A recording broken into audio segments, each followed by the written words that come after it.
Are you tired of waking up to the same old alarm sound on Xiaomi phone? Well, no worries, I have got you covered. In today's tutorial, I'm going to show you how to easily change your alarm sound to something fresh and exciting. So let's dive in and personalize your alarm sound in just a few simple steps.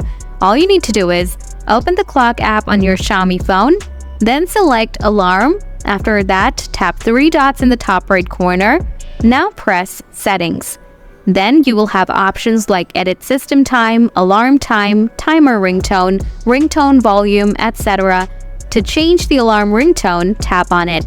After that, tap Pre-install Ringtone to choose from the inbuilt phone's available ringtones. To set a custom one, just click Choose Local Ringtone. Here, you will find 3 music sources: Recorder, File Manager, and Music. Now choose your desired music source. After that, select the tune and tap OK. Then press Apply next to the chosen music to set as alarm ringtone. I hope this guide made it easy for you to change your alarm sound on your Xiaomi phone. If you found this video helpful, don't forget to give it a thumbs up and subscribe for more tips and tricks on your Xiaomi phone.